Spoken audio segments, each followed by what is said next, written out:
ஆக்சுவலாக ரவி அண்ணா வந்து எனக்கு எப்படி பழக்கம்னா, நான் முதல்ல சினிமாவுக்குள்ளே வரணும்னு ஆசைப்படும் போது ரவி அண்ணா வந்து ஸ்டன் கிளாஸில் இருப்பார். ரவி அண்ணா வந்தாருன்னா பயங்கரமாக பண்ணுவார். நாங்களாம் ஒரு 3 ஃபீட் ஜம்ப் பண்ணால் ரவி அண்ணா வந்து ஒரு 10 ஃபீட் ஜம்ப் பண்ணுவார். அப்போ பார்த்து பயமாக இருக்கும், ஐயோ இந்த சினிமாக்குள்ளே தான் நம்ம வரப்போகிறோமான்னு.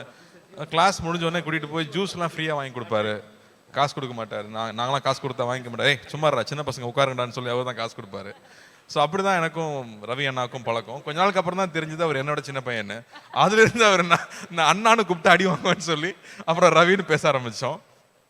பட் ரவியோட எல்லா படமும் நான் பார்த்துருக்கேன். ஐ திங்க் எவ்ரி ஃபில்ம் அது சக்ஸஸ் ஃபெயிலியருங்கிறத தாண்டி எனக்கு ரவியோட படம் ஃபஸ்ட்டே பார்த்துட்டு I always call and talk to him.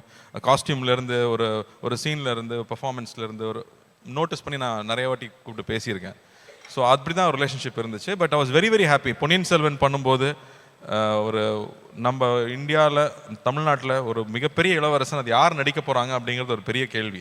So அப்போ நான் ஃபஸ்ட்டு நான் போய் தாய்லாண்டில் உட்காந்துருக்கும் போது அழகாக இளவரசனாக ரவி உட்காந்துருக்கும் போது ஈ லுக் லைக் தட். நான் சொன்னேன் முதல்ல சுற்றி போடணுன்னு சொன்னேன் நான் பார்த்த உடனே. ஏன்னா அப்படி ஒரு லட்சணம் வேணும், இல்லாட்டி அந்த கேரக்டர் பண்ண முடியாது.